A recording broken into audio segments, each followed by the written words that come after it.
I think we're live. Grace and peace, family. Let's see. Oh, no, we're not. Oh, maybe we are. Grace and peace, family. Can everybody see me and hear me okay? Grace and peace. Okay, looks like we're live. Assalamu alaikum. Shalom. My hotep. Namaste. Free the land, beloved. Come on in. Come on in. Come on in. This is your sister, Vicki Dillard. I am so pleased to be with you here on my own platform at VickiDillard.tv, beloved. I always say this because I know some of you are used to seeing me on other platforms and wondering where in the world is Vicki. If you want to see some of my live content, you can join me here at least once or twice a week to see some of my content weekly. But of course, you will see some of my other content up on other platforms like African Diaspora News Channel, like some of the other major social media platforms as well. Beloved, thank you so much for joining us today. I see some folks popping in, Robert and Erica, Miss Hazina, Hillary, Lena, JC, New Diamond, our brother Warren. Thank you all so much, family, for joining us today. On the count of three, for those of you that haven't, please come in and hit that thumbs up button and share, okay? We ask that you do that at the beginning of the broadcast so that we can have a positive effect on the algorithm to activate it so that it will inform others that we are here. Do you understand? On the count of three, everybody hit that thumbs up button and share. 1, 2, 3. Thumbs up. Thumbs up, thumbs up, thumbs up, thumbs up. Thumbs up, thumbs up, thumbs up, thumbs up. Let's see if we can pull this up a little bit. Thumbs up, thumbs up, thumbs up, thumbs up. Share. Thank you so very much. Family, we have the wonderful and high privilege to have a recurring guest with us today, a beautiful Black Chicago educator, our brother Abdul Muhammad. You all know that we have been discussing the goings on and the corruption that has taken place in the predominant Black school system there that has made multiple attempts to oust our brother and, of course, to remove him based on lies and a bunch of misinformation in their campaign to destroy him. And not only him, we found out that they have a long history of corruption as it relates to other Black educators in different positions. So we want to be a voice and we want to see this message out because we want to continue to hold the powers that shouldn't be accountable for this. So we're holding political court today. We're holding it in the court of public opinion. And this is not just some unimportant court and endeavor that we're doing when we are making known what's happening to you using alternative media such as the one that you're watching. Beloved, you all know I have my gavel. The Vicki Show is the home of the hand claps and the gavel raps. And so Brother Abdul, years and years ago, 18, 19 years ago now, I had a supernatural revelation during one of my prayer meditations. So I brought the revelation of the gavel to social media because I wanted us to know that our words matter. We can control the narrative. And it is a symbol that should not just be associated with your policymakers and your lawmakers, right? And your judges. It should be something associated with us because I wanted to drive home the idea that your word matters and you make matter. Talk Black to me, somebody. So yes. Family, it's important. So we're going to hold court today. And I want to get an update from our dear brother. If you have, may be unfamiliar with some of the basics of Brother Abdul's plight with the Chicago school system, I'm going to just ask, brother, that you just tell us who you are briefly and briefly give us like maybe a 1 minute breakdown without any details. But everybody, you simply go to the channel you're watching me on now, again, VickiDillard.tv. I think I did something on Fly Nubian some months back on it too. But obviously there's been some changes with platforming over there. But if you want to watch his latest interviews with me, you just simply go to the live videos here at VickiDillard.tv and search, and you'll be able to find and catch up, okay? They're explosive.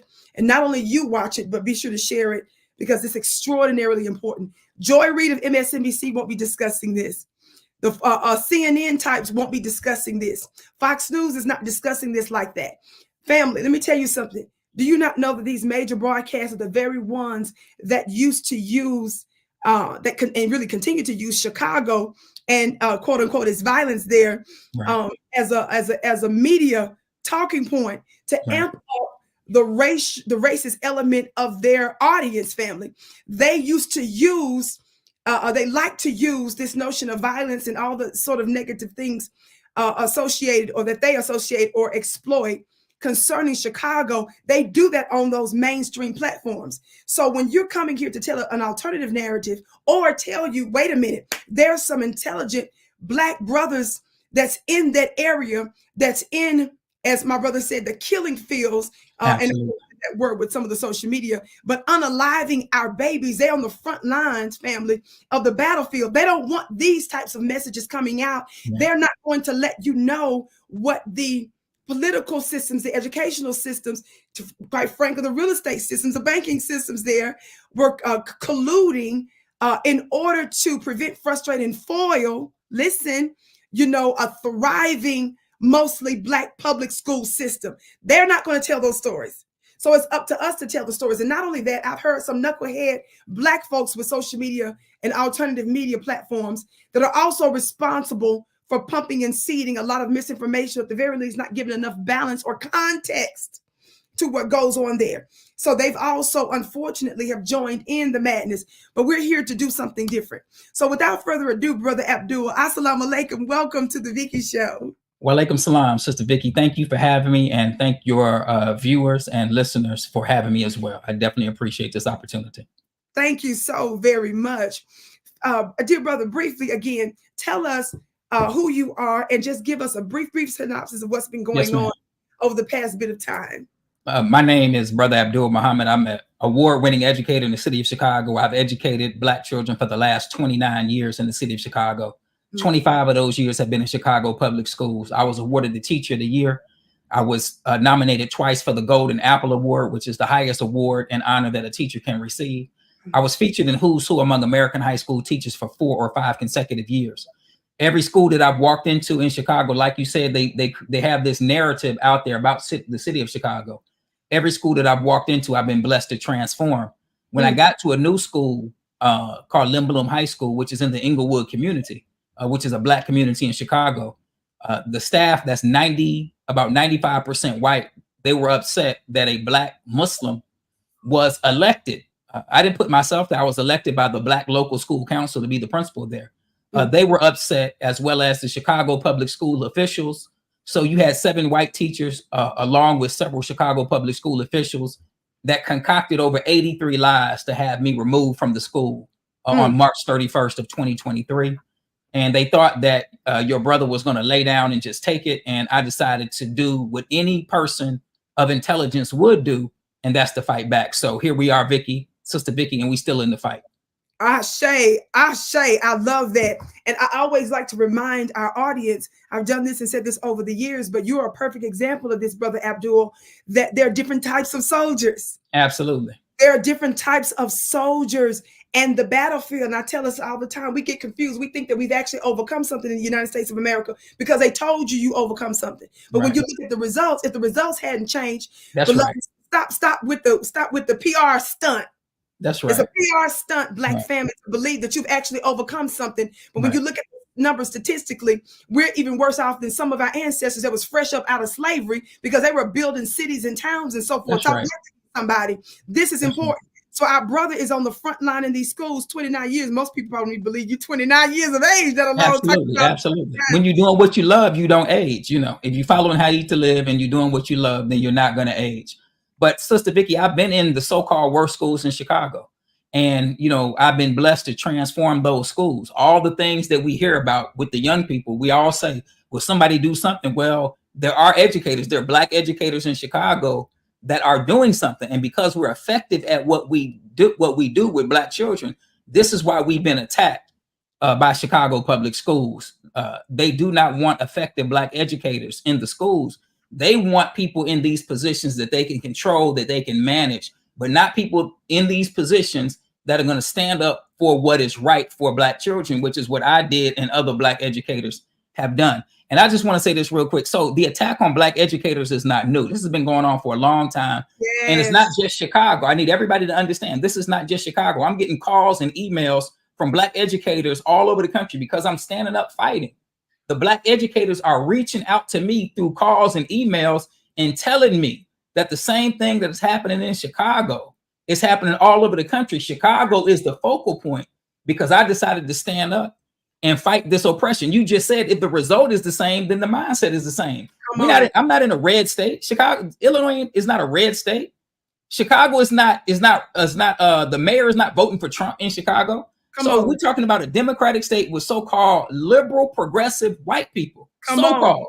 But the result, if you go to a red state, they're miseducating Black children. They're not learning anything. They're banning Black history from the classrooms in the so-called red state. You come to Chicago and the children aren't learning anything. Now, they may pass a law, which they did, saying you can teach Black history, but guess what, Sister Vicki? Nobody is teaching it. So the result is the same. So let's not fall for symbolism, right? Let's get the real substance of what we're talking about. And so the brothers and sisters, listen, I know you want to vote, and I understand, and I understand all of that.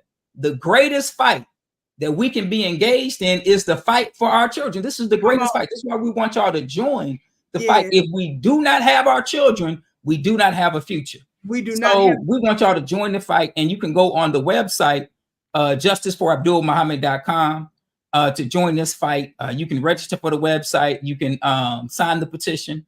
You also can send an email to Mayor Brandon Johnson straight from that website. All you have to do is click on his name. We made it very easy. You don't have to type an email. You don't have to come up with anything. You click on his name, the email populates, and you click send. And there's a GoFundMe. If you want to make a donation, you can donate to the GoFundMe. But we're in a fight for the education of Black children. Yes, sir. And so, family, if one of my mods are in there, be sure to put that link, dear family, in there. We're going to revisit that again, the website, and us taking action. So often, people feel hopeless or powerless to say, okay, what can I do about it? Well, Absolutely. He's giving you action steps, and he's made it extraordinarily easy to make that happen. So we want to continue to keep that momentum. Without further ado, I don't want to be remiss in getting updates with you. And again, family, if this is your first time tuning in and you are not familiar with the details of his story, he just gave you a synopsis if you're just coming in. My name is Vicki Dillard. I'm interviewing our dear brother out of Chicago, an award-winning, powerful, highly respected, nearly 30-year school veteran there in Chicago. Our dear brother has been pushed out by an anti-Black system in a very corrupt manner. So we want to keep the pressure on Black family about what's taking place. Got to keep it on. Right. We got to keep it on. We have to keep it sustained. Absolutely. So everybody be sure to check out things. Oh, thank you, brother. Okay, let me pin this. Thank you so much. Okay, here we go. Oh, let me see. Can I pin it? Oh, I can show it. Here we go. So there you go, family. I want you all to go to this website for more information on the case. Justiceforabdulmuhammad.com. Justiceforabdulmuhammad.com. I'm going to leave this up for a bit. And again, in that same website, not only can you donate financially, which is very important, so be sure to do that.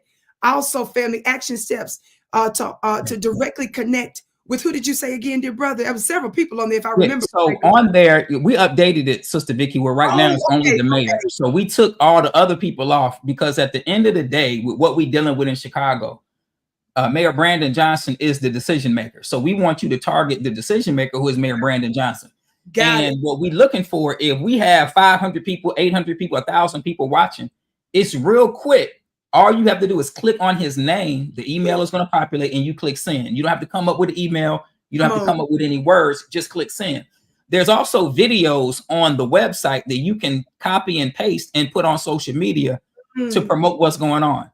Because I need y'all to understand. I need you to understand that in Chicago, they are fabricating cases against Black principals and removing Black principals from being in front of Black children. Fabricating cases, meaning they're making up charges and removing Black principals from schools. And we can't lay down and we can't let that happen. That's right. So that's very important, family. You have your marching orders. And again, even if your family, friends, and loved ones aren't watching this, guess what? You can also be a frontline soldier. Absolutely. By letting them know about it, by sending them this information. Say, girl, son, husband, I know you didn't see this. send them this link, have them donate, tell them that they don't even have to come up with the letter. Right. You don't even have to type the letter yourself. You're just hitting a button and it's showing that it's coming from you, fam. They've done all the hard work, all the legwork. So it's absolutely no excuse. If you work all night long, the grade shift, and you're saying, I can't come on now, no excuse. You just hit a couple of buttons and there we go. Thank you, Aquarius 79. That's my mod.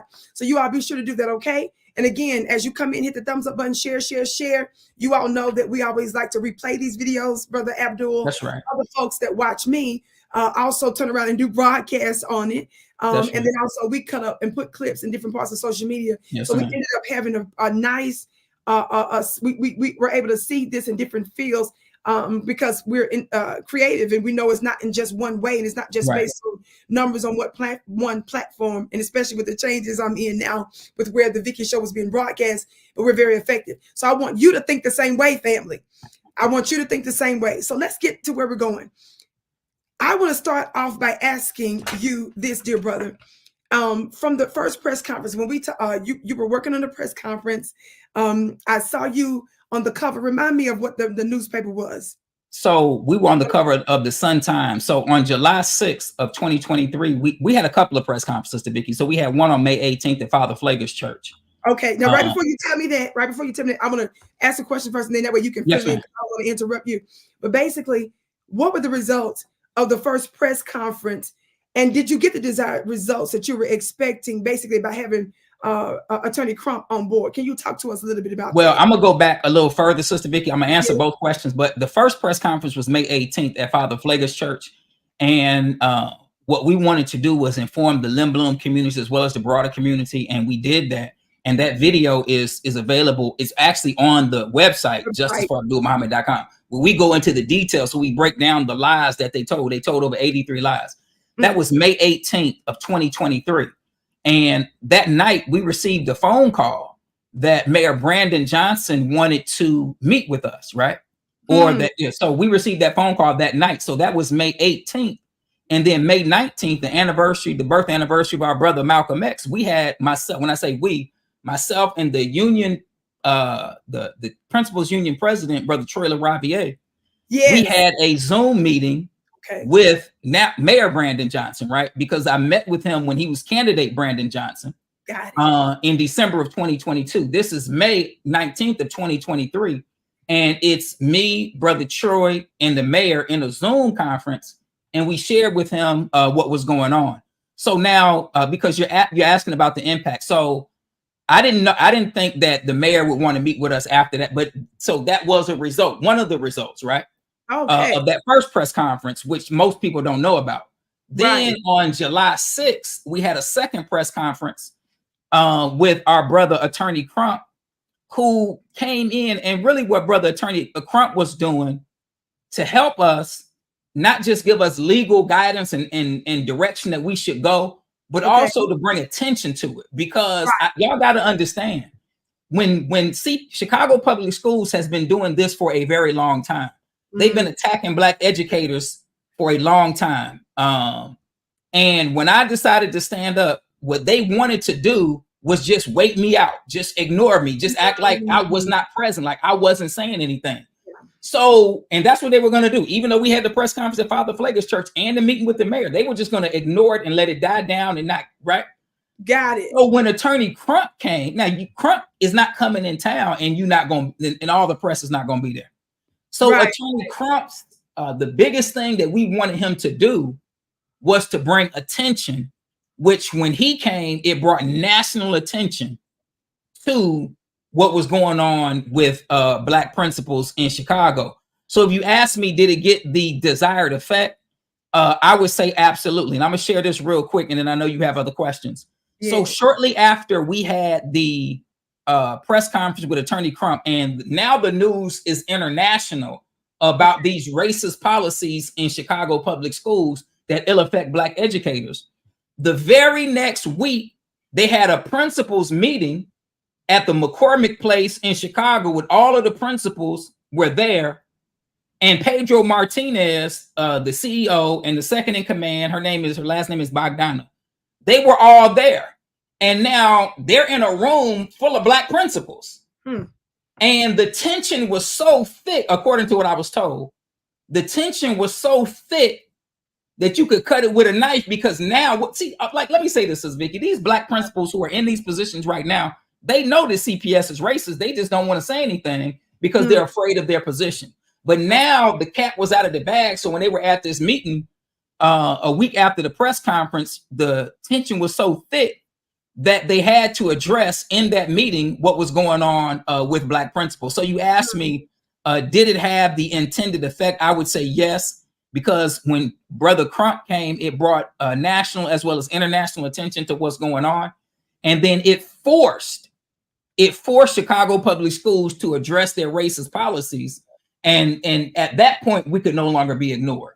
Okay, got it. So let's move forward then to the, to my next question.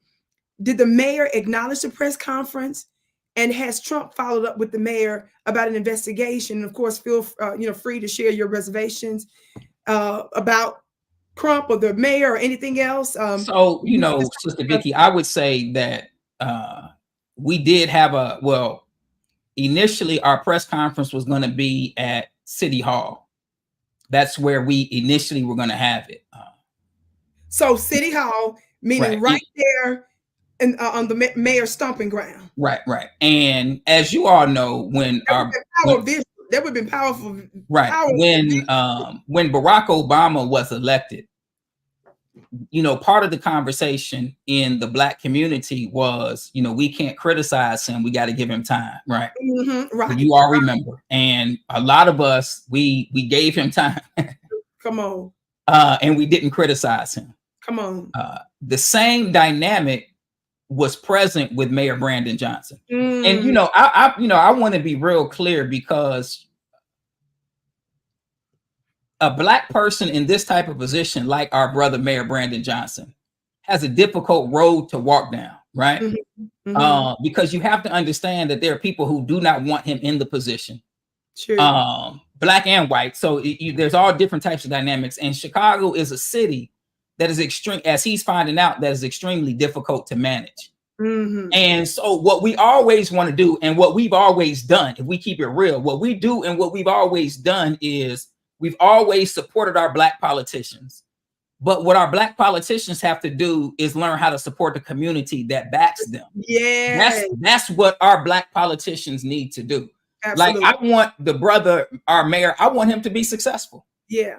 But he's not going to be successful if he does not address what is going on in the black community. And these are the people that historically have been the most loyal to black politicians. That's right. So I want our brother to be successful. I haven't on any podcast, any platform, I haven't used those platforms as an opportunity to beat up on the mayor and say what he's not doing and this, that, and the third, even though his lack of action is impacting me personally, right? Right. As an educator, as well as other black educators. So, but I haven't taken that opportunity to beat him up. But what we want the mayor to do, because at the end of the day, I need everybody to understand, the mayor is the decision maker. Chicago Public Schools is not going to stop what they're doing to black educators. They've been doing it for the last 100 years. They're not going to stop. They suspend black children at a higher rate. They expel black children at a higher rate. They systematically remove black teachers from the classroom. They closed 53 schools. Now they're attacking black principals. They're not going to stop.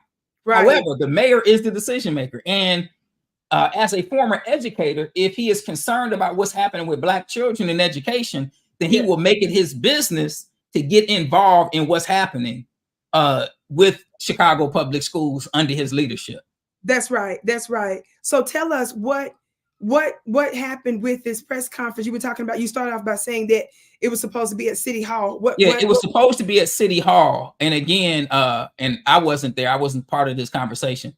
Okay. But what we found out is that Attorney Crump got several calls asking him to move the venue. And, Attorney Crump was like, no, we're not going to move the venue. And several calls from people on Brandon Johnson's team. And when the mayor called him and asked him to move it, and he moved it with the promise that there would be an investigation into what's happening with black principals. So here we are months later, we still don't have an investigation into what's going on. So let me get this straight. You're saying that different folks were reaching out to Attorney Crump to ask him to change the location so that it's not in Right. front of City Hall. Sounds to me ostensibly so that this is not shining a light and making the focal point the mayor, which is Right. this. Absolutely. Right. Yeah. So to cover for him, please move it. So that didn't work. So when he received the call from the mayor, he bent the knee, submitted to it, and then said, "I'm gonna do this only if you do the investigation." But there's no investigation. Investigation hasn't happened, and again, that's what I was told, Sister Vicki. Yes, again, you And made it. I do believe that that's factual, but that's what I was told. I was not a part of the conversation. Yes, sir. And I, of course, they didn't call me. Right, and so that would be, and I'll leave it up to you to tell me what you know or don't know, or what you want to share and won't share.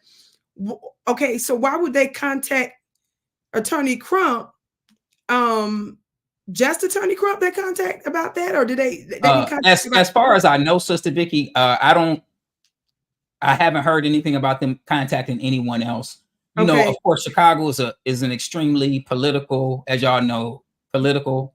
Yes, sir. As far as I know, it was only Attorney Crump. I don't know if they contacted anyone else regarding that. And that was to put the pressure on Chicago public schools as opposed to the mayor's office, where if you do it at City Hall, then you're definitely directing it towards the mayor. Sure. So, I mean, that's a little concerning for me, personally, because if he refused to do it when everybody else said no, but then when the mayor said do it, okay, we'll do it, but if there's an investigation, I mean, if there's nothing that's like written, you know what I'm saying? Right. A written understanding or some sort of memorandum of understanding, to where, we're going to, in good faith, make an investigation happen. But besides that, it's very strange why he still wouldn't do the investigation and even still having it in front of City Hall. And I say that because when you have a good faith politician that's supposed to be working for the people, yes, right, the City Hall is the people's house. That's the constituents' place. So just the idea that there would even be a desire to remove it from there, when you're supposed to be a servant for the people, I think is concerning, also for me. So I frankly have a very serious problem with this, and I'm gonna tell you why. As you said, Chicago is a very political place, and this is not you connecting these dots. This is me.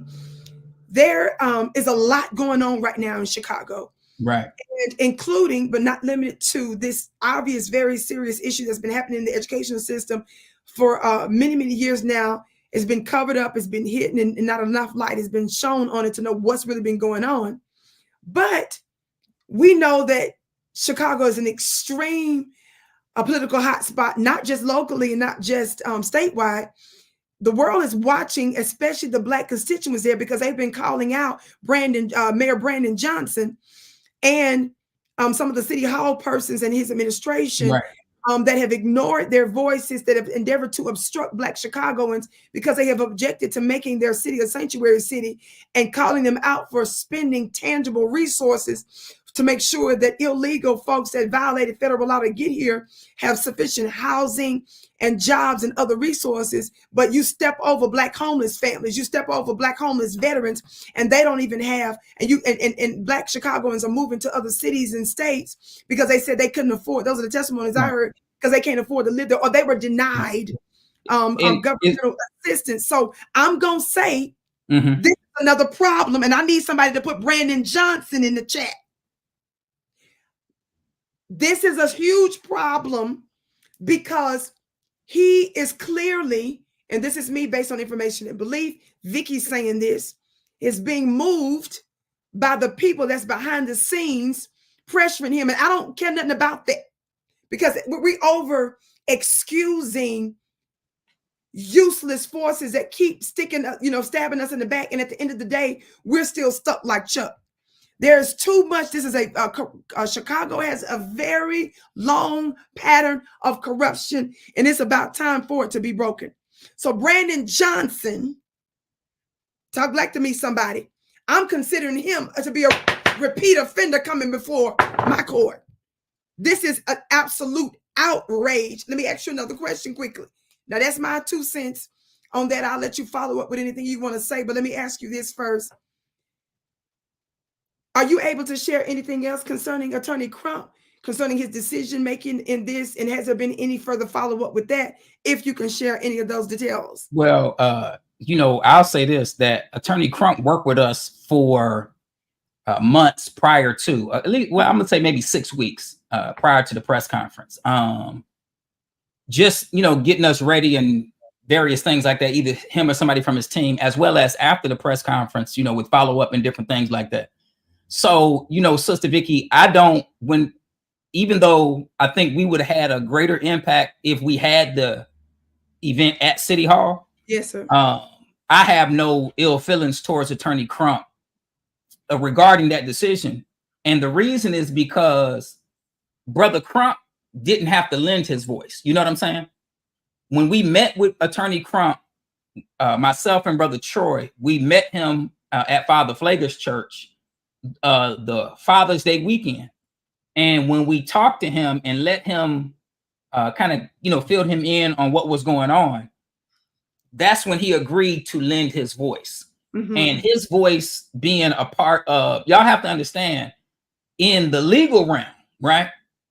The greatest person that you can get for Black folks, right, in the legal realm, and I know somebody gonna get mad at what I'm about to say, but I'm gonna say it anyway, is Attorney Crump.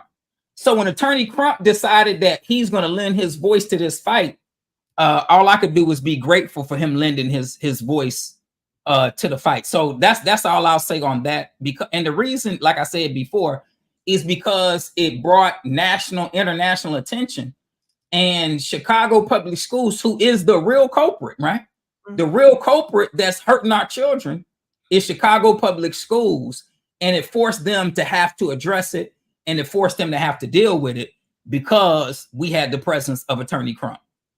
Got it. So I won't add to your personal experience as it relates to that. What I'll say is that my fight with like federal entities, when I was even in the belly of the beast in a federal prison in Texas for some years, and I had done a lot of activist work solo by myself. I was doing a lot of goodwill stuff, but I also, it never in a million years did I think that I would have been involved in such things. I worked with federal entities and agencies, a lot of high-powered Wall Street entities, state folks and local folks. And what I will say to you is that I have an extraordinary amount of experience as it relates to civil proceedings and obviously later criminal. And I ended up having to represent myself without even really knowing all of what I was doing, what is known as pro se, because I did not have the resources to pay for an attorney, and notwithstanding how powerful and all the merits that my case often had, some of the ones that were willing to do it for me on contingency feared certain powers, or they wanted to maintain their buddy system in the media realm, but mostly in the court realm. They were wanting to keep their relationship, you know, nice with the judges for other trials, other cases. So this is telling the truth. That's not, I don't want to misconstrue telling the truth with dogging someone and being appreciative. But again, if the result doesn't go further and it's not sustained, then can we really call it a win? You understand? But I don't want to, I understand your position on that. So I have a long history of following Mr. Crump, and I would say that I think more could be done, and I would implore more to be done for him. And I'm sure, again, it was great that he brought great attention. I was so happy to see you all on the front lines there. Yes, but we all have a responsibility. And yes, he did need to lend his voice. Yes, I'm sorry. And and Sister Vicki, I'll say this. Go ahead. I'm sorry. This is very important that I say this. We're in a war. Right. And soldiers are dirty. And your job is to be effective for your people, and not to make sure that your sorority brothers, and that you don't, and I'm talking about other folks now, you understand? I'm not talking about you or anything like that, but it's important that you want justice to be done, and not your buddy relationships to be intact. I know the difference. And because I have a gavel and a big, and sometimes I'm not always making sure that my subject verb agreement is intact, people get me twisted. So I want to tell you, no, there's more. And it's not just grateful that he did it and he stood out there. There's more that could be done. And too many of our people have been backed by other Black folks, poor Black folks, that helped to get them to where they are. He has the visibility that he has because of what? Other poor Black clients. So if we got you this far, we're sustaining you this far, we can continue to sustain you this far if you continue to rock with us and keep your target for justice intact. That's important. And I'm speaking from experience, and I'm speaking from behind the scenes stuff. I have sued judges in their personal and professional capacities. Attorneys general said to show up in a federal court with Vicki Dillard sitting on the opposite side and the whole right side of the court filled with the attorneys general's repping them. I have dealt with Wall Street entities that I've had to sue that came after me. I have internal emails, brother, that show how those very forces were the ones that was pressing the feds to come after me. A sloppily redacted discovery, 50-something thousand pages. And to this day, the judge still refuses to give us the other discovery that was necessary to show why they came after Vicki Dillard in the first place. I know what I'm talking about. And I had high-profile activists that were behind the scenes telling me, Sister Vicki, you know what they want? They wanted me to compromise, and they wanted me to cut a deal so that they could stand before the cameras and leave it at that. So I'm saying that's the difference between me and them. And I'm saying that I'm calling Vicki. Brother Abdul is very professional. He's very respectful. But I'm saying, put this clip out. Attorney Crump, I'm saying, I believe, dear brother, you need to do more. I'm saying that more pressure needs to be applied for this particular issue. And that we need a voice to continue to call out Brandon Johnson, who's shown us that he is not about the effective business of his people. Now, this is not about making you look bad or messing up nothing, but I know what I'm talking about prophetically. And I want to add my voice and my energy to this because we can't keep letting these folks skirt without proper accountability.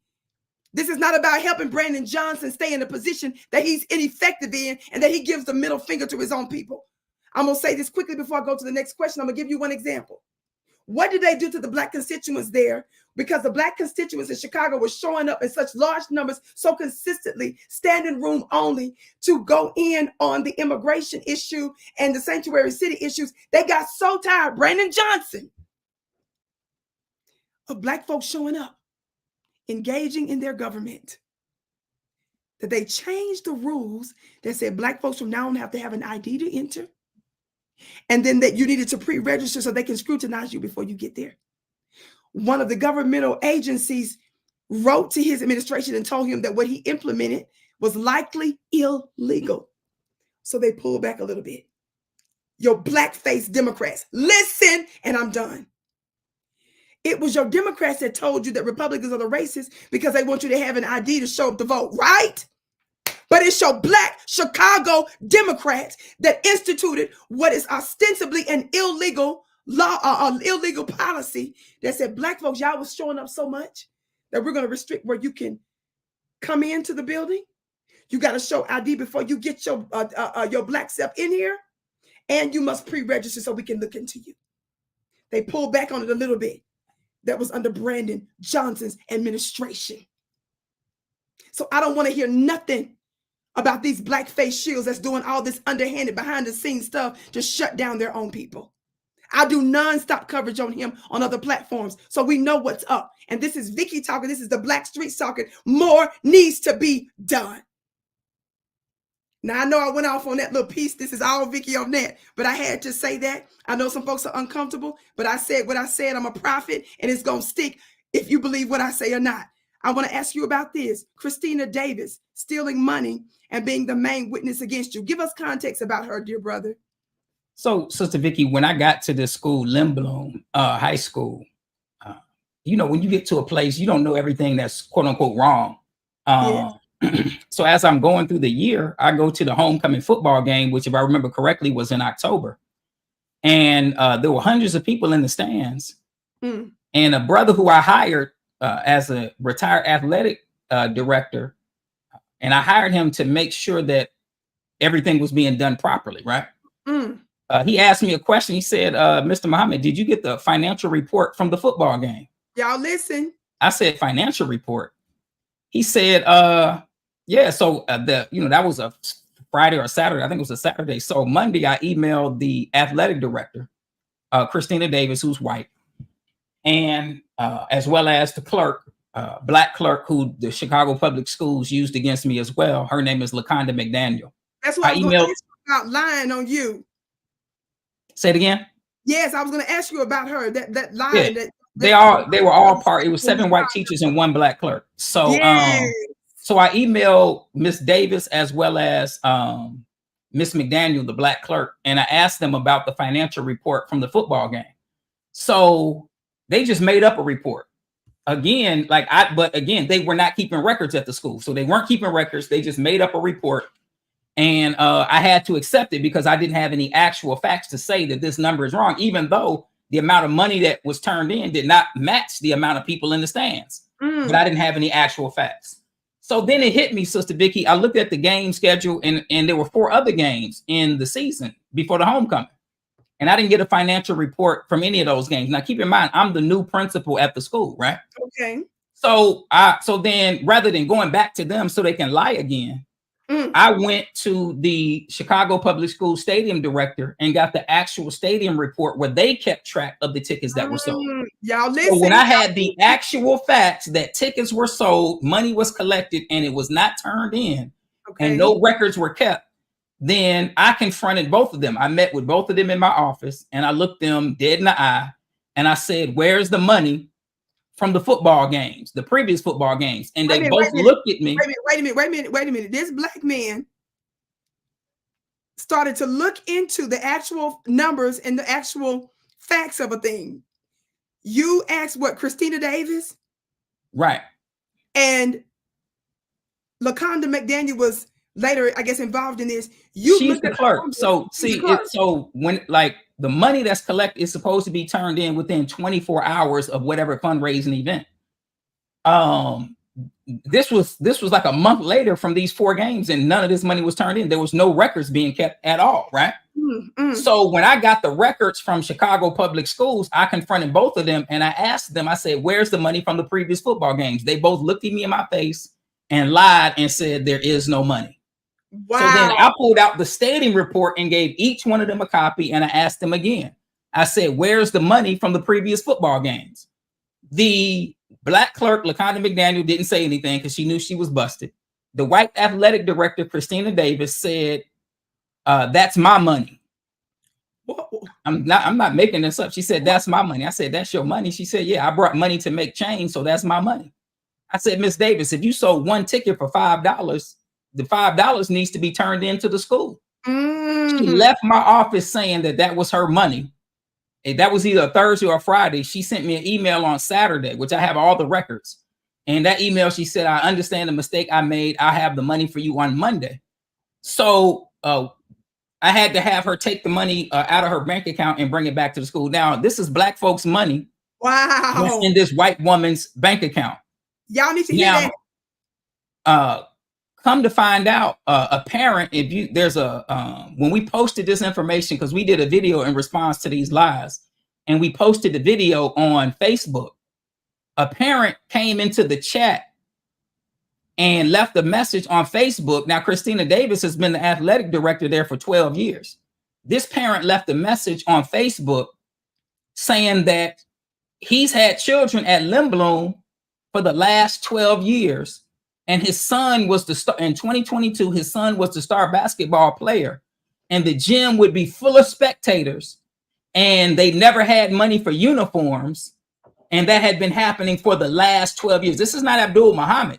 Wow. This is a parent who's saying that money has been missing for the last 12 years. And Christina Davis was the athletic director for 12 years. So when I found this out, you would think that Chicago Public Schools would support me, the principal, that is having this white athletic director put the money in the school bank account rather than her bank account.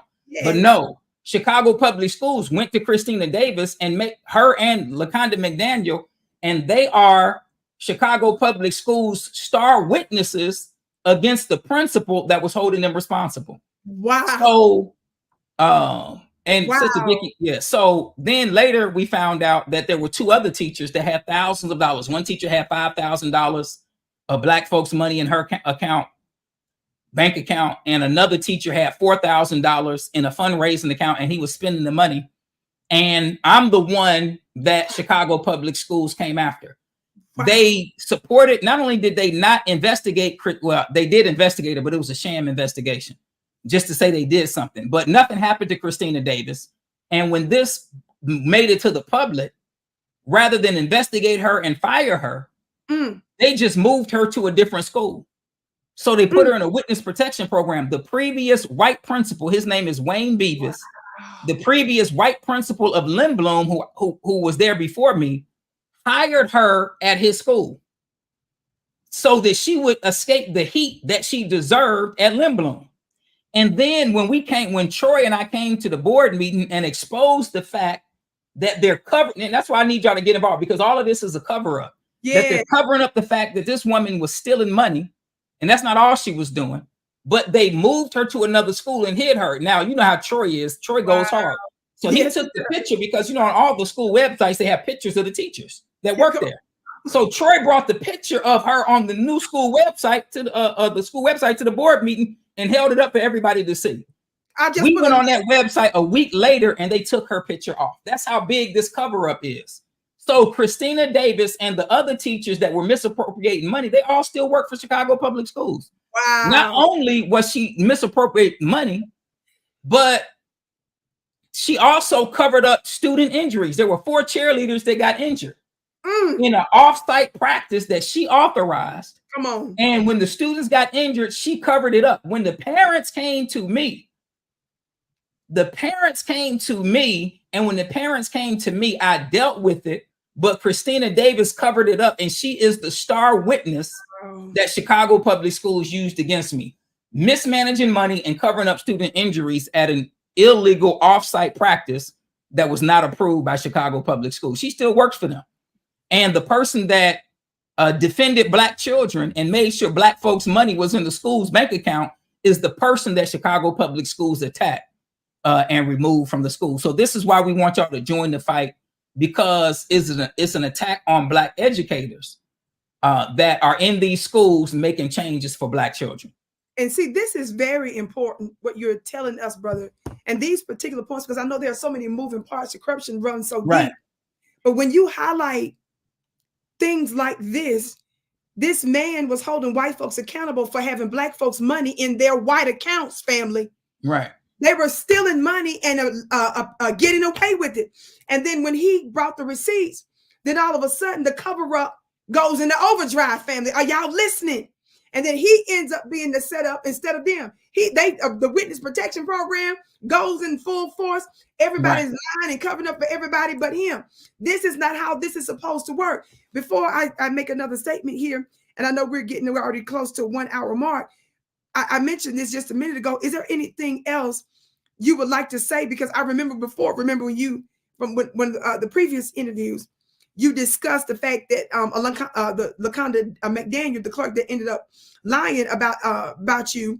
Remember, she not only that, she didn't report this sexual misconduct that was going to. Can you briefly talk about that? Absolutely. So there was a young student at the school, young lady, who made a complaint to 4 staff members at Lindblom and told the 4 staff members that a security guard allegedly sexually harassed her.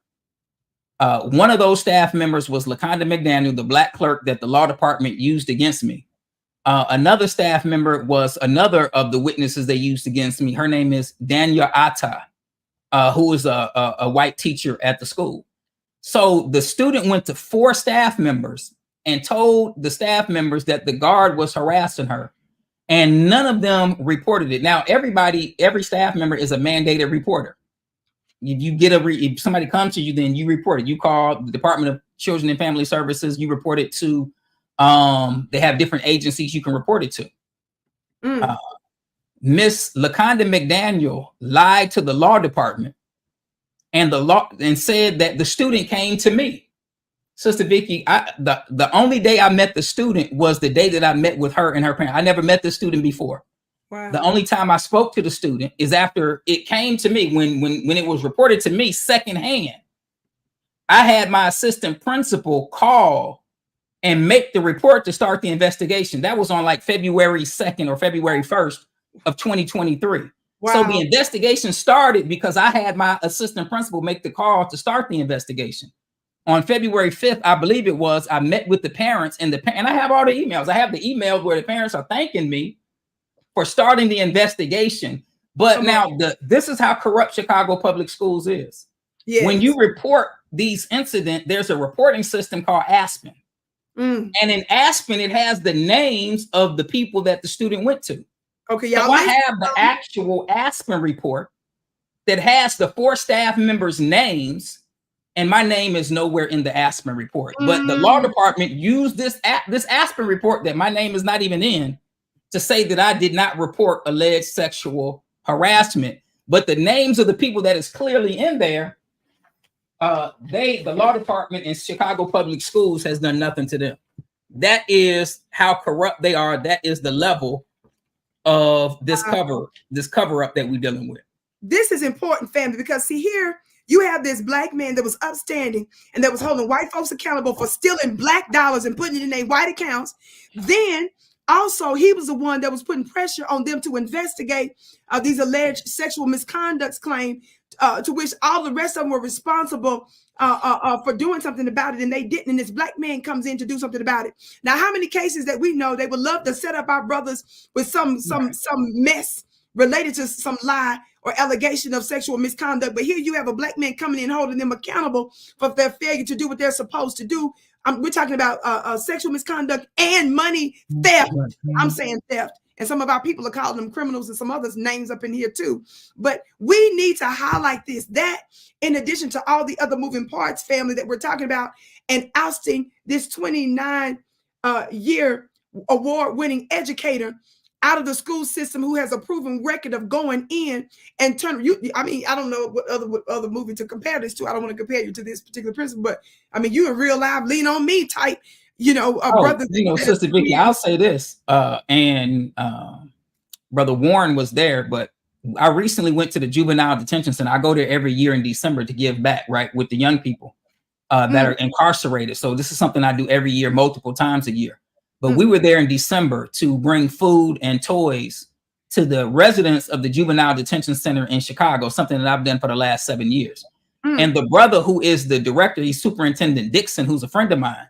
Superintendent Dixon, as we're talking before the program starts, he says to the state rep who was there with me as my guest, State Representative Willie Preston, he says, I knew Joe Clark. Joe Clark is a friend of mine. And if you compare Joe Clark to Mr. Muhammad, Joe Clark don't have nothing on Muhammad. Now, that's not my comment. That's yes. Superintendent Dixon. Wow. So this is the thing, Sister Vicki. Wow. Because I was in the school protecting Black children and holding white people accountable, I was attacked. This is the Aspen report here. This is the report where it records what happened with that particular student, right? And in this report are the names of the teachers that did not report sexual assault. But to show you, I'm going to just show you how corrupt these people are, because it wasn't about the student. They didn't care about the student. It wasn't about the teachers. It was all just to get me out of the school. Not only did the 4 teachers, nothing happened to them, right? And it's clear in this report that they didn't do anything. This is the report that the law department references. But the security guard who they allegedly did this, they didn't do anything to him either. You know what? Listen to me. Wow. The security guard that allegedly did this. Allegedly did it. They did not do anything to him. He wasn't removed. He wasn't punished. He wasn't suspended. No, the only thing that happened was that the person that started the investigation, the person that met with the parent, the person that made sure that this child was safe, because they did not like me because I'm a Muslim and a member of the Nation of Islam, they used these lies against me. And everybody, the security guard who allegedly did what they said, and the 4 teachers, all of them, nothing happened to any of them. So this is the level of corruption that we're dealing with in Chicago public schools. forgive me for, I don't want to cut your wisdom. One of my moderators just said something about somebody been doing this for 4 years. So I'm not sure if she's familiar with these folks in that system, because she's speaking specifics here. If that's the case, Brother Abdul, maybe they trying to hurt and shut you down, because who knows who else this might have been happening to? What other babies in the school system? What other monies we don't know about? And that's the thing, Sister Vicki. I mean, you might have opened up a real can. You might be unknowingly implicating a whole bunch of other folks, other bosses, other folks in positions that may have done similar things. So, Sister Vicki, we know, and I can say this with a surety because there's an Inspector General report, OIG, pardon me, not Inspector General. Well, same thing. Office of Inspector General report that comes out every year. And if you get that report, it talks about the number of instances of sexual harassment, sexual assault, and different things like that that happen every year in Chicago public schools. And many of these people are not punished. They may be transferred. This is the level of corruption. But if you're Black, right? So it's two sets of rules, just like in the so-called justice system. There's a justice system for white people, and there's a separate and unequal justice system for Black people.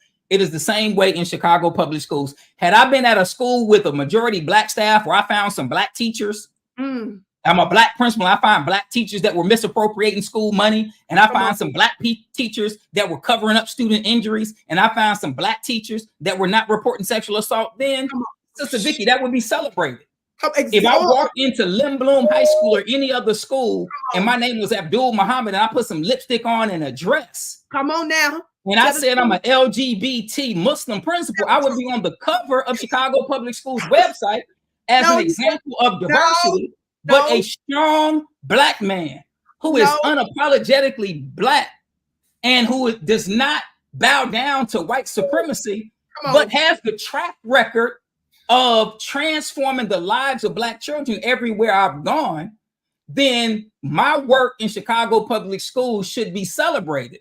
But it's not, because it's the same thing you said earlier, Vicki. If the result is the same, if we go to a red state and the red state don't want Black history taught, the red state don't want Black teachers, the conservatives don't want Black educators in the classroom, and then we come to liberal, progressive Chicago.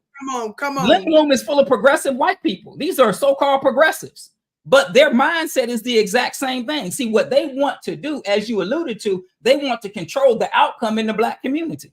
And when somebody shows up that breaks that slave master-slave relationship, when a Black man who didn't get his position by bowing down to white power shows up, I got my position by the hard work that I've done for the last 25 years. So when that person comes in, then that person is a threat to what they have going on. And this is why Chicago Public Schools came against me. Every office in Chicago Public Schools, including the CEO, came against me. This is why the 7 white teachers came against me and the Black clerk, because it was exposed in their corruption. And I'm going to say this real quick, Sister Vicki. My first day, and I didn't even know, like, I'm just walking in doing my job, so I'm not knowing the impact of what I'm doing. But my first day at this school, there were 15 people working and there were no students in the building. I'm gonna say that again, you all. There were 15 people working. It's my first day. My first day was July 7th. I walk in the building. There are 15 people working. The building is under construction. There's no students in the school. So I walk in and it's 15 people riding the clock. Immediately a red flag goes up in my head. My network chief walked in the building with me. He knew what was going on, but he was with all of that. So on my first day, July 7th, and I have the email, I sent the email to the clerk, Miss McDaniel, the Black clerk who was working with them to steal the money. I asked her, who are all these people and what are they doing here? That was my first day on the job, July 7th. My second day, July 8th, I asked the assistant principal, the then assistant principal, I said, are teachers working over the summer? She said yes, which I don't have a problem with that. But you can't justify paying people if they don't have a product of what they worked on. So I said, I don't have a problem with them working, but whatever they're working on, curriculums, lesson plans, whatever, they need to put it in this Google folder so we can have evidence and proof that they did some work. She said, okay, I have the email that she sent it out to me. This July 8th. This is my second day. To this day, nothing has been put in those folders.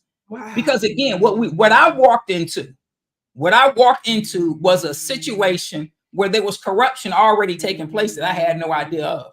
And when I found out about the corruption, I did what any person with integrity would do. That's right. I corrected the problem, but the Chicago Public Schools officials, because they were upset that Abdul Muhammad, a Muslim, became the principal, they threw all of their policies, all of their stuff out the window. Sister Vicki, my first day was July 7th. I ordered an audit of all school funds on July 13th. So I'm walking in the door trying to make sure everything is being done right and proper. And for that, I was attacked by Chicago Public Schools, as well as other affected Black principals. Dear brother, let me tell you something. I don't know what the status of your legal fight is and all of that. You don't have to say nothing on it if you don't want to, or you can. But I'll say this: the fact that you're a Black Muslim man, that sounds like a huge discrimination, right? Part of the lawsuit, in my humble opinion. The fact that money was stolen, all sorts of levels of theft. Who knows? This might rise to a federal level of wire fraud and mail fraud. Talk Black to me, somebody, with these folks putting that money and using the wiring system to utilize that money and into their accounts, money that didn't belong to them. And it sounds a whole lot like some criminal investigation, at the very least, needs to be taking place in addition to some civil action and interagency actions in terms of accountability. Of course, this financial corruption, like my people in here keep saying about this, is just straight up theft. But also the fact, what other sort of legal means also that could be lodged against the necessary persons, whether it's in their personal capacity or their professional capacity, to where they're endangering the students because there's evidence that they didn't even act on the young lady who claimed to have dealt with sexual harassment, and the person that she accused him of, absolutely nothing was done to the person that's alleged to have been involved in it, and clearly nothing was properly scrutinized related to that. So I really feel like that they're in a big trouble. I'm gonna say this too because of Brandon Johnson. I know that some of the Black Chicagoans sued him as it relates to the migrant issue there, which shout out to our brothers. I'm saying Chicago has been giving him this everlasting to everlasting to everlasting work. They done shut down one of the, was it a 60-some thousand foot building they was trying to put them in? They said no, they obstructed them using one of the parks there. I mean, they just been tearing his butt up. And I'm just saying there may need to be a similar strategy. I know you're already working on stuff. This is the reason why we need to make sure, family, that we financially support by going to justice. In fact, I had that link up here. I'm gonna pull it back up. I'm putting it right justice for AbdulMuhammad.com. Justice for AbdulMuhammad.com. I'm fixing to put it right now. Family, look right now where you see these red X's. This is the website. And I'll say this, Sister Vicki, while you're looking for that, the same attorney that worked with the area in Chicago where they kept the Park District open is the West Side. I worked on the West Side. Okay. For 5 years in the Austin community. So some of the same people that you see in the interviews and videos and press conference, I worked with them for years. Yeah. And one of the principals that was unjustly removed, Dr. Kimberly Gibson, and I want to just share some of her story real quick. She was selected to be the principal on the north side of Chicago at a school called Harriet Tubman. Now that's a majority white neighborhood. And when Dr. Kimberly Gibson got to Harriet Tubman, the white liberals, progressives on the north side of Chicago, you would think that she was in Mississippi somewhere, because as soon as she held those white teachers accountable, because they were not treating the Black special education students properly based on the law, then these white teachers created a campaign similar to the one that they did with me at Lindblom. And they did a campaign and came up with false charges against Dr. Gibson like they did me. And they sent Dr. Gibson a text message, a series of text messages. And one of those text messages said that we finally got you. You're not going to be here long, nigger. Now, this is the 100% truth. This liberal progressive Chicago, you would think is Mississippi. But as they say, Chicago is the capital of Mississippi. So these liberal progressive whites sent Dr. Gibson a text message saying that we finally got you. You won't be here long, nigger. Wow. Now, Dr. Gibson called the Chicago Police Department and made a report. She made a report with Chicago Public Schools. She made a report with the FBI. And Chicago Public Schools did not do anything to protect this Black sister in this school after getting those threatening text messages. In fact, Chicago Public Schools worked with the white teachers to remove Dr. Gibson from the school. So what I'm trying to get you all to see, that this is an attack on Black educators, not just in Chicago, because they're calling me from all over the country, telling me that they're being attacked the same way we're being attacked is happening all over the country. This is why we want y'all to join the fight at justiceforabdulmuhammad.com. Dr. Gibson, when Dr. Gibson came to Harriet Tubman, she was walking. She was in perfect health.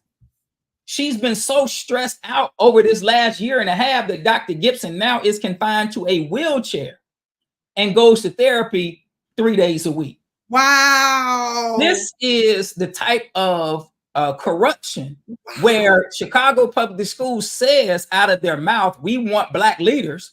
They say, well, Black children do better with Black leaders, but you want a certain type of Black leader. Right. You want a Black leader that you can manage and control, and that's going to bow down to white supremacy, but a Black leader that's going to stand for what is right and show integrity and hold white people accountable. You don't want that type of Black leader. You don't want that, family. Be sure to go to justiceforabdulmuhammad.com. The link is in the chat. If you can click right on it, but also it's right here on the screen. This is very important. So not only I want you to give financially, but also because definitely that's important, family. Money is a part of war. You cannot claim you for it. And let me tell you something. You out of your mind if you think white supremacy is going to fund anti-Black war. They're not going to fund our war for justice, family. It's up to us to keep the war chest fat. Did you hear what I said? It's up to us to keep the war chest fat. But not only does he want you to give there is a link that you click on to where all you need to do is just click on the link, and it's going to automatically generate a letter to the mayor. Remember, Brandon Johnson is the decision maker in all of this. Right. This is a Black man. So this is the reason why I'm saying I don't have no respect for somebody and us not want him to lose his job when he's not using his job to help us. I won't, and this is Vicki talking. I don't have no qualms about you losing your job. In fact, I need to do everything I can to make sure you do lose it, because you betrayed and backstabbed the people, in my opinion, that's put you there.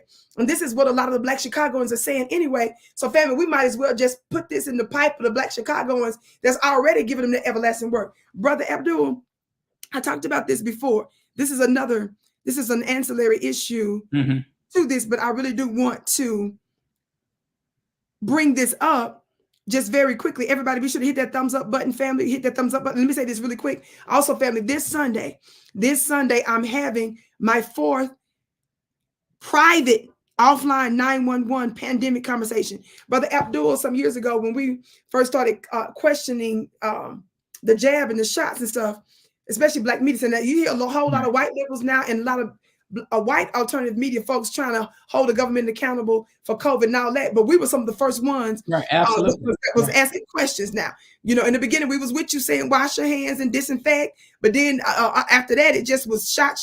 And if you don't get a shot, your whole world ends. So when we start asking questions, and I got to speak for myself, Brother Abdul, do you know a fact-checking digital newspaper came after me? They went against some of the folks in the Nation of Islam, but I was the only female name. They put my name in the midst of that. And brother, they were so mad about some of the broadcasts I was doing. Do you know that they actually put a copy of my Instagram post in the digital, in the article? Right. They call themselves fact checking me. I stopped even using the word because when you were on social media, they would catch the word and then mess with your channel, mess with your broadcast, demonetize you. And of course, they were already fighting against me before COVID ever happened. This is nothing new for true Black media. Brother, so I'm the one that came up with some years ago, invented this offline thing so we could have this conversation, make it very inexpensive so everybody can join. I did 2 back-to-back with Brother Riz. It was very powerful, extraordinary turnout. I did a 3rd one with Dr. Roland. He's the one that made Roland Martin look like a complete fool when Roland was upset that this Black doctor who specializes in immunizations, 6 degrees, he teaches other doctors, right? He's the one that dealt with Ebola and all sorts of other diseases around the world. He's the one that sits on one of the popes and the Vatican's councils related to immunization, one of the top persons as it relates specifically to disease, not no little miscellaneous doctor. This is his area. When Roland brought him on live, he made a fool of him because Roland thought he was going to tell the world that because he believes in certain vaccinations that he got this shot. So when the doctor exposed to the whole wide world, that he didn't even get this shot. And that Roland got mad at him live because he wouldn't encourage at least the audience to go get it. So he still wouldn't do that. And this is what he does. He's for vaccinations, but he's for safe vaccination that he, as a doctor, Right. Could actually back. So when he Right. broke down a long time ago, so we had the third one with him. I brought him on for the third one. Now I'm doing this one because I'm going to talk about spiritually why they did this in the first place. The plans, the next move that the Neo Illuminati is planning on having. I'm gonna talk from a spiritual perspective, some things that my spirits have told me to share some with the people that register. So that's this Sunday, family. The link is above. Go to VickiPlanet.com. I don't know who all can see this because we're using StreamYard, but it should be pinned. My website at Vicki Planet is only $30-something. It's this Sunday, 2 p.m. Eastern, where I'm going to be talking about the agenda and what they're up to next and what we can do about it. Do you know the reason why it didn't work as well, brother? It was first because of us. That's I right. even used later some of the lecture receipts from Dr. Wesley Muhammad, because before everybody else was proving this point, he brought up the point about the Wuhan lab and connected the U.S. government and military to it. Right, right. I was using receipts from Black scholars before it was safe for everybody else to talk about it. Yeah. Go ahead. Sister Vicki, no, somebody has to be on the forefront, and that's why we need true Black leadership, right? We need authentic Black leadership. We don't need Black leadership that's going to take money, right? Because I saw your post. They're going to take money, and then because you gave me a grant, now I'm gonna co-sign something that I don't even know is effective for my people. You know what I'm saying? So we need Black leaders in all of these fields that are authentic Black leaders and have love and concern for the Black community. Just on the strength of what the government has done against Black people through medicine, and it's bigger than the Tuskegee experiment. Exactly. Just on the strength of them experimenting on prisoners, right? You go to prison and you Black, and they want to use experimental drugs on Black prisoners based on the fact on what they did to Black people in slavery to test their medicines. Come on. All of these experiments that they did on Black people with drugs. Come on. Just on that, every Black person has the right to be suspicious of a government that has done everything to destroy us. This is that's just right. That's what that is. And we shouldn't be made to feel a certain type of way because we don't trust you after centuries of medical experimentation. Now, you know why I'm bringing this up to you? Why am I bringing this up? Because this is not my first time talking about this. I'm bringing it up to my audience now, and a whole group of people are tripping now because a lot of folks didn't realize that this is some of the stuff that I've been exposing over the past few years. This was one of the most recent things that it was officially confirmed. Some of these suspicions that we had early on when we were calling out the different moving parts. Guess what it says? This is why I'm bringing it up to you. Watch this. Pfizer quietly financed groups lobbying for the COVID vaccine mandates. Watch this. Watch this. In the midst of the contentious debate about Chicago's plan, you see why I'm talking to you about this? You see what I'm talking about? Watch this, y'all. Listen. In the midst of a contentious debate about Chicago's plan to force employers to require their workers to take the COVID-19 vaccine, Karen Freeman Wilson, who is she? President of the Chicago Urban League. This was at the time of this article that came out last year, appeared on television to dismiss complaints that such rules would disproportionately harm the Black community. They quote her when she was on WTTTW talking about how the health and safety factor far outweighs the concern about shutting out or creating a barrier, talking about specifically Black people. Watch this, y'all. Earlier that year, though, her group received a $100,000 grant from Pfizer, the manufacturer of the most commonly used COVID-19 vaccines in the United States. The thing about this, brother, it says is that although Chicago Urban League is not normally shy about disclosing their corporate donors, the support from Pfizer is not listed in the partners section on this website. The drug industry funding likewise went unmentioned during the interview. So not only did she not disclose, just as a matter of integrity, hey, by the way, we get funding from Pfizer, one of the very things I'm sitting here pushing. Okay, she didn't even bring that up. But also their website, like he says, they have a history of disclosing who their sponsors and donors are, but they managed to leave out Pfizer, Chicago Urban League. Now, even though that has to do with that, it's still about Chicago corruption. It's still about somebody telling the truth. It's still about us letting you know that there is this, and watch this, even though it's Chicago, that's an international and global issue, isn't it? Right. Pfizer was at work in the world. Are y'all listening? This is what we discussed. I discussed with some of my brothers in the previous offline webinar on the pandemic. I'm going to explain to you what's going on now. So do you all see what I mean when I say that Chicago is a hotbed situation, and we would be remiss not to support our brother Abdul Muhammad on this? Listen to my sister said, Vicki, connect them dots. This is important because not only is it the Black Chicago is rising up because they're giving, we love all people, but you're not fixing to come here and let somebody who violated federal law jump in front of the line. You got Black veterans and Black families on the streets, but you are making a big deal about making sure that millions of dollars gets into the hands of folks that are not citizens. Where they do that at? That's what's unjust, why Black folks are suffering like hell. This is Chicago.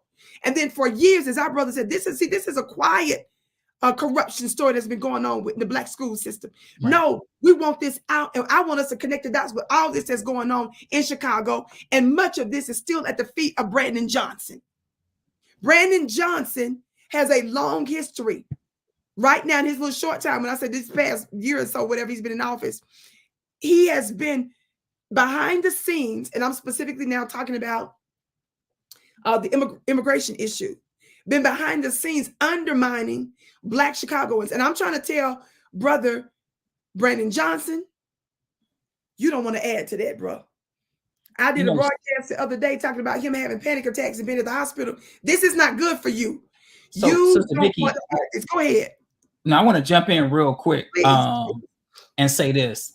Please. The challenge that brother Brandon Johnson faces is the same challenge that Lori Lightfoot faced when she first came into office. When Lori Lightfoot first came into office, she came in because y'all got to understand, we had 2 terms of Rahm Emanuel, and Rahm Emanuel covered up the murder of a Chicago public school student by the Chicago Police Department, covered it up, right? And when God allowed the murder of Laquan McDonald to be made manifest to the world, Rahm Emanuel knew that he could not run for mayor in Chicago. And Barack Obama came and had the conversation with him, and he became the ambassador to Japan. So now Lori Lightfoot came in behind the Rahm Emanuel was also the mayor who closed the 53 schools in the Black community and fired thousands of Black teachers and displaced over 30,000 Black children. That's Rahm Emanuel, right? So I don't, it's enough to go around, but Rahm Emanuel did all of that. He owns all of that, right? Yeah.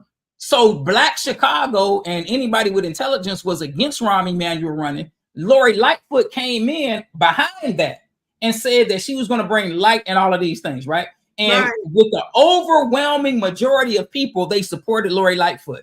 Okay. But what happened, Lori Lightfoot made a mistake, an error. When she got in power, rather than getting in power and doing the will of the people, right? Lori Lightfoot got in power and responded the same way power has always responded. So when our sister, who was the social worker, was the police came to her house on accident with a warrant and left her standing in the living room for like an hour or however long with no clothes on. And the video of that came out. That happened under Rahm Emanuel's leadership. Lori Lightfoot could have just said, look, this has nothing to do with me, but we're going to make sure that this gets corrected, right? And then won the favor of the Black community. But what did Lori Lightfoot do? She responded like people in power always respond. They want to cover it up and cover it up and cover it up and cover it up until you can't cover it up no more. And then every time you try to cover it up, you losing more and more of your own people. Come on. You're losing more and more support because the people already know what's happening. Exactly. And when you try to cover it up, it's like you trying to say we dumb. Come on, man. Yes, but that's the mistake that Lori Lightfoot made. And if Brandon Johnson doesn't change course, he'll be making that same mistake. So when we talk about the Park District, like I know these brothers and sisters, like I know them personally, right? I know them. And all they wanted was for Mayor Brandon Johnson to show them the respect of a conversation where they're treated like real citizens, right? Right. And you talk to us and we work it out together in a collaborative. That's all they wanted. Exactly. But when that didn't happen, that's why they had to go the way they had. I want to say this real quick because the same attorney that helped the Park District to stay open for the people in that community, we're also working with that same attorney as well. Oh, awesome. The Black principals are. So we are definitely working with her as well as others. So, and again, Sister Vicki, I understand. And I understand Black people's pain when we elect Black leadership that don't do what we ask them to do and what we want them to do. Right. And what happens is the window for you to do what needs to be done by your own people, it gets smaller and smaller, and to the point where you can't, the window closes. Right. And so Brandon Johnson has an opportunity to do something differently as it regards the Black community, but that window of opportunity is closing. And as you see, you have people in the Black community that are fed up. And I want to say this real quick as well, Sister Vicki. You know, when this thing first happened, because we talked about Crump, but I want to say this: when this situation first happened with me, I had people come to me, Sister Vicki, activists and other people saying, "Oh, Muhammad, we with you, we with you." But then when the attack came, they wasn't with me. You know what I'm saying? Okay. So it's like, and that's just real. Like people who I've known for years, right? Yes, yes. And they like, man, Muhammad, we're not gonna let them do this. And I'm thinking, like, at least these people who have like followings in Chicago, like they go. When the attack came, they disappeared, and that's just real, right? But that's what's gonna happen, Whenever you get into a fight, fighting shows you who you really are. Exactly. Either you're a coward or you're not. But a fighting manifests what's on the inside. And then somebody asked in the chat, is the NAACP supporting us? Now I know we got all different views of the NAACP. All I can say is that the brother on the west side of Chicago and the sister on the south side of Chicago, both of the NAACP presidents. And I've sat down with a lot of different so-called Black leaders. Okay. And some say they support, some don't say nothing, right? But both of the NAACP presidents in Chicago are extremely supportive of what's going on with the Black principals in Chicago. And it put the resources of not just their voice, but also the resources of the NAACP behind us. So I can say that I know every chapter is not the same, but I got to just speak the truth. The South Side president and the West Side president of the NAACP in Chicago is behind us 100%. I love and that. I can't say that for everybody we sat down with in Chicago. Right. But give credit to who credit is due. Absolutely. So that's absolutely awesome. And so we want to continue that. We want to, again, keep that going, family. Be sure, beloved, to go to justiceforabdulmuhammad.com, justiceforabdulmuhammad.com. The link is in the chat. Family, I want us to make sure that you support financially and click that link so that you're able to generate a pre-written letter. You don't even have to write the letter, family. You just go to the website and click a couple of buttons.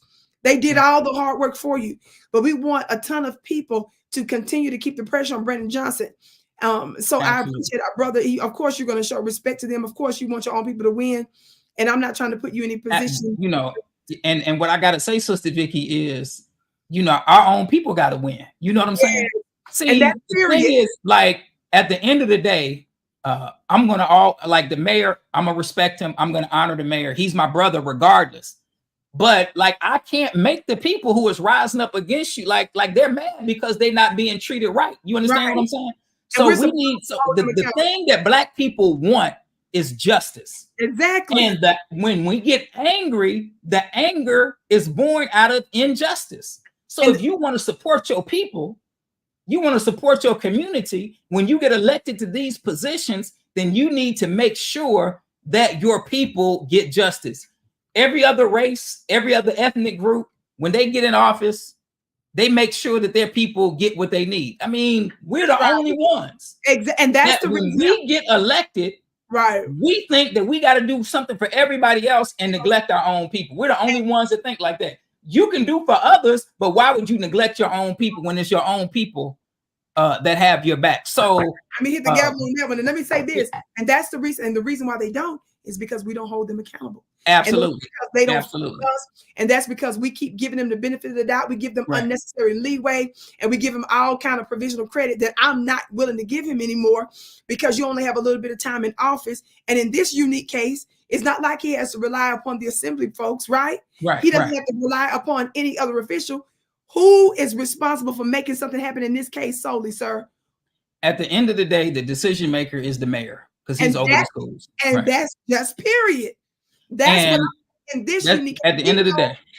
And we know that many other political circumstances, situations are often so many bureaucratic things that involved in it and so many moving parts. We know you've got the power to do something. And the thing that's pissing me off about this is not only that I'm trying to see, and I don't know again how much you can or can't share. We have not, you and I haven't discussed any of this. But the fact is, what is he signaling? What is he doing? Where's the freaking investigation at? You know, why would you want, then you turn around, don't want the brother to do an address, a press conference in front of the city hall, which is not your house, sir. It's the people's house. It's the people's building. You're supposed to be doing the people's business there. But again, to make you look good, where are you at? Why would you allow a savior for Black people, Black children, our Black babies, to be out of their presence and out of the environment where they are being built and protected and made into successful human beings? Why would you allow this to go on this long? I am not convinced that he's doing what all he needs to do. And I believe behind the scenes, this delay, we're not going to, who are we to wait? Let me tell you something. I say this about our people all the time after 500 years. Who are we to be patient after all this time? Quick neck speed, we see what Chicago locals are doing to make sure that people that violated federal law to get here have housing and vehicles and jobs. We see in a short period of time and in no limit of time. We see what's happening with what you all are doing there. And of course, I know that all kind of other officials over there are working with him on that. But on this particular issue, as it relates to our brother Abdul Muhammad, you are aware of what's going on, sir.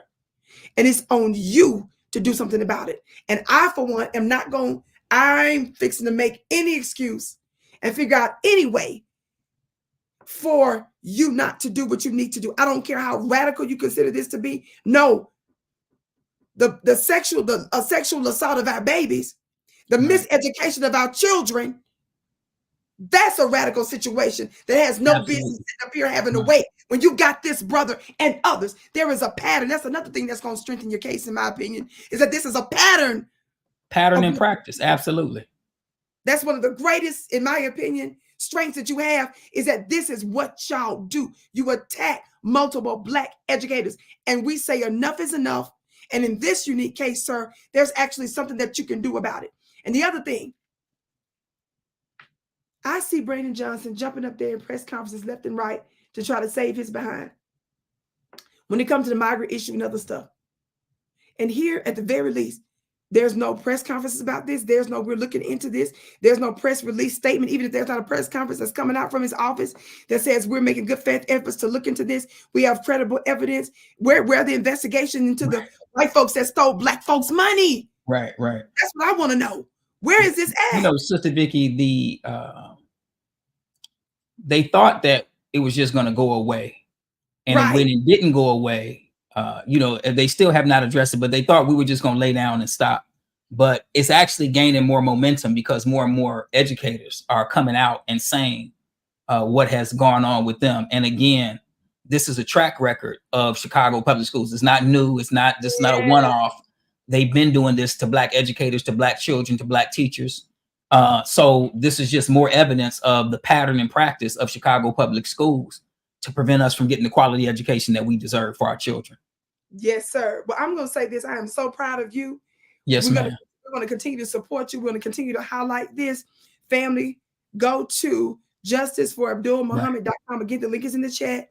Go there, support him financially, make a donation, and then turn around, hit that button to generate a letter that's already pre-written. It's already there. And somebody asked, where's the letter? If you scroll all the way down to the bottom of the Justice for Abdul Muhammad website, you'll see it says send a letter to Mayor Brandon Johnson. And then you click on his email, which is on the website, and the letter is going to generate, and all you have to do is click send. So it's all the way at the bottom of the Justice for Abdul Muhammad website. There are also videos. So for example, Brother Troy went to in front of the entire Board of Education. Come on. The video is on the website, and he lays out the false charge against me about not reporting sexual harassment. Yes, he lays it out in front of the Board of Education. They sat there and listened. Come on. And the Board of Education hasn't done anything. Like, Sister Vicki, I can't make this stuff up. You, You go to the board and say, look, this child, he went to the board before the school started and said, you have 4 teachers at Limblom who are going to go back to school, and they did not report sexual assault. He had the report there. Come on. Alleged sexual harassment. Let me say it like that. Yeah. He had the report. He laid it out to the board, and they didn't do anything. They say the website is dummy proof read. You're right, because he made it so that it's so simple. It is very really simple. It's nothing overwhelming, family. And I know I've got some seniors that watch me on a regular basis too. It's very simple. Click, click, click. There it is again. Get the full background, as our brother Warren just told us here, and support at justiceforabdulmuhammad.com. Again, family, let me see you this Sunday too for my 911 pandemic. I'm going to be breaking down for you the neo-Illuminati's upcoming agenda, family. Some of you may not know, just a few weeks ago, they met in Davos, Switzerland, and they're literally sitting there plotting what they call the next pandemic X. That's the name they used, where the globalists came together in Davos, Switzerland. So I'm getting ready to break down the next agenda, what we can do about it. And I'm bringing that up because this is all interrelated, family. We are all soldiers. We all have to fight, and we're all dealing and addressing with a particular type of spirit. Our brother just put the other link in the chat too, from Chicago officials expose students in sexual assault to frame a Black principal, right here. So family, the link is in the chat. I'm just highlighting it here. He's on it. So you got plenty of information. Nobody gets to sit here. I don't, with Alternative Black Media, Brother Abdul, I don't let nobody sit there and tell me what I ought to do. Right. We got to get in the fight. What you ought to do. I don't have as much money. You don't know how much money, number one, any of us has, number one. Number two, it's about you sharing the link. It's about you donating what you have. It's about you sending a letter that's already pre-written. You just click a couple of buttons to the mayor. Some of you cook on Sundays, or you have certain family times or days, or Saturday, or whatever or not at all. Maybe you don't have a special spiritual ritual or practice, but you just maybe get together, maybe certain days with your family. Why don't you cook and then you turn around and play this interview with some family and loved ones to come over? Do you know that that's having its own effect? If you're a part of a sorority or a fraternity, why don't you discuss that with your fellow brothers and sisters? If you're in a mosque or a church or some other temple or place of worship, this is the type of stuff that we should be chit-chatting about. Talk black to me, somebody. That's right. There is something that every single one of us can do to get in this fight. It's on us. Yes. Talk black to me, somebody. So we want to thank you so much. We want you all to share this broadcast. Of course, I'm going to do a replay on it later. And of course, we're going to chop it up and put it on other platforms, some of the clips. So we want to thank you so much, dear brother, for giving us the update, telling the truth about Mayor Brandon Johnson and some of the different things that took place with Attorney Crump and so forth. It's not about making anybody look bad. We're simply saying there's more that we ought to be doing as a family. We're still in the middle of war. Right. There's not no overcoming nothing. We shall overcome nothing yet. No, we're still on the battlefield. It's just a shiny battlefield. So some of you got confused and think that you're really free. And there's more that's going on. And we need to get into this fight, and we need to participate. I have my role. You have your role. There's something that all of us can do. Thank you all so much. Dear brother, we bow to you. Thank you so much. Thank you, my sister. Yes, being on the front line, you and the other beautiful Black educators whose stories you're helping to carry also and shine light on, for just even by telling your own story. Of course, you specifically named them. You've done previous interviews with me where we've shown evidence of others that have been dealing with similar things. And you just mentioning today about you're hearing from folks around the country that are experiencing this kind of thing. Let me tell you something. You don't know what this could end up being. Who knows? Y'all might end up doing a conference together, a national conference of educators from around the world, where you all are starting to meet together and folks are coming together and starting to see what could be done, for a national coalition. I know not to overdo anything right now, but who knows who you're encouraging, strengthening, and what can come of this in a much larger way, only because you're standing up and you're fighting. Yes, ma'am. That we say thank you so thank you, my sister, very much. Thank you. And I just want to say one last time that the Chicago Public Schools District wants to cover this up. So we need you all's help to expose it. we don't have to go to mainstream media anymore Come on. because we have our own Black media, and we Yes. have social media where we can put these stories out ourselves and Yes. force them to admit the truth that they already know. So Yeah. they're trying to do the cover up. We're not going to let it happen. There's enough information on the website. We can share that and keep pushing it so that we can properly educate our children in Chicago. Sister Vicki, do I have time to say just one more thing? Go ahead. Yes, sir. So, brothers and sisters, you know, in Chicago, we've had 5 students murdered. They asked me, Mr. Muhammad, Principal Muhammad, will you go back? The Chicago public schools, the public school system in America is a burning house.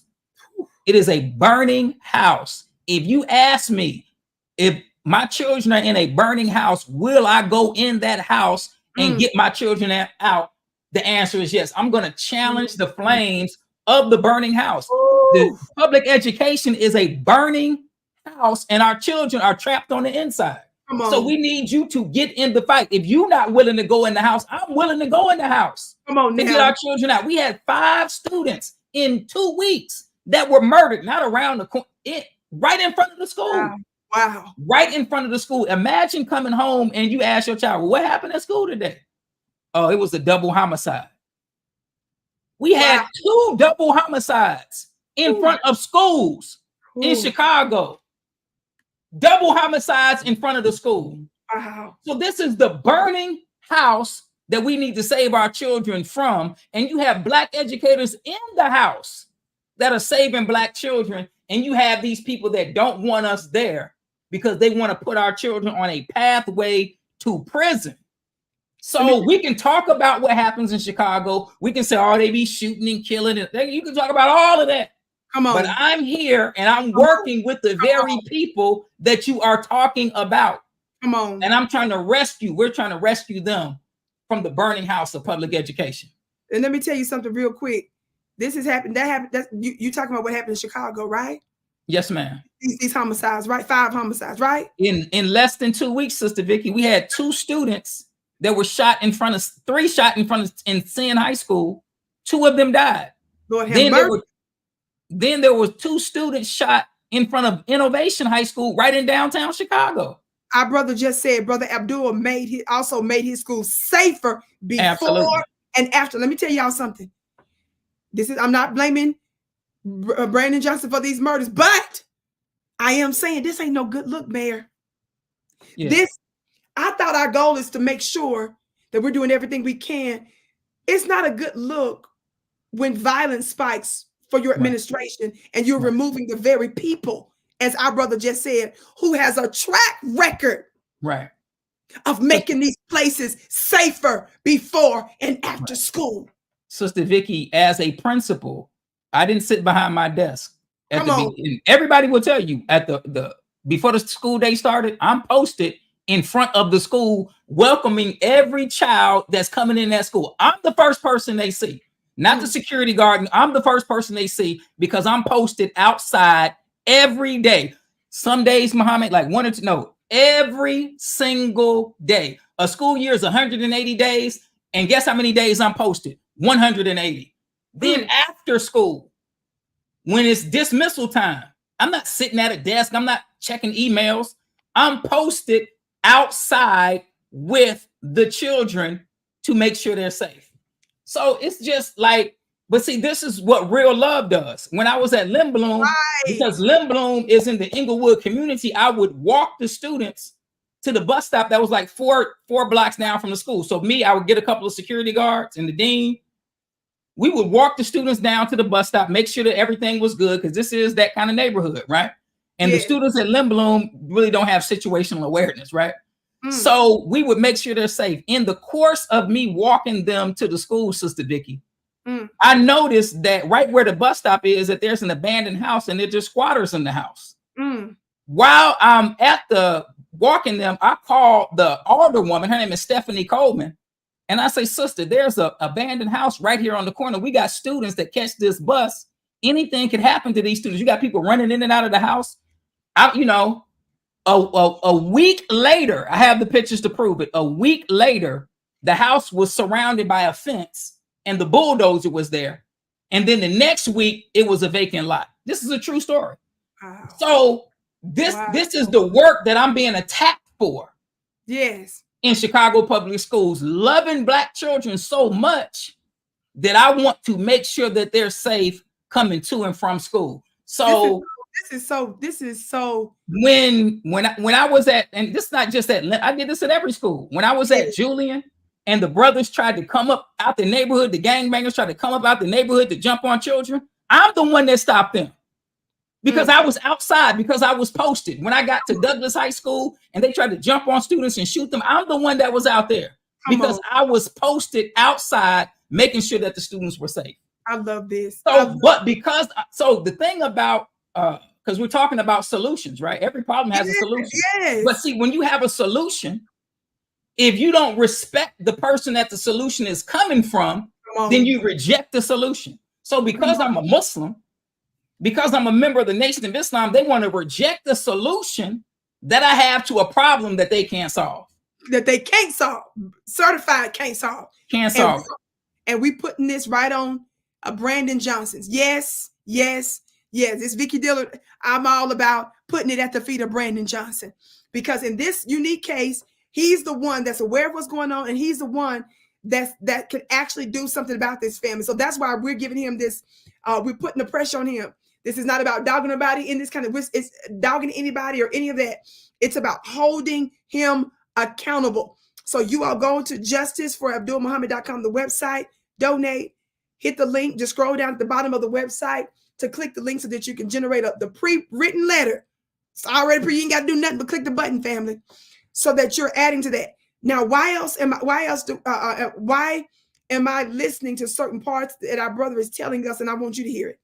Don't you know that this is a part of what your arguments can be online and social media when you tagging Brandon Johnson, when you're attacking his administration? Some of the names that we're talking about here, you all can do your own ethical, upright, scrutinized. People be online, brother Abdul, gossiping and getting off into, they be researching stuff that's happening, celebrities and stars and stuff. Right.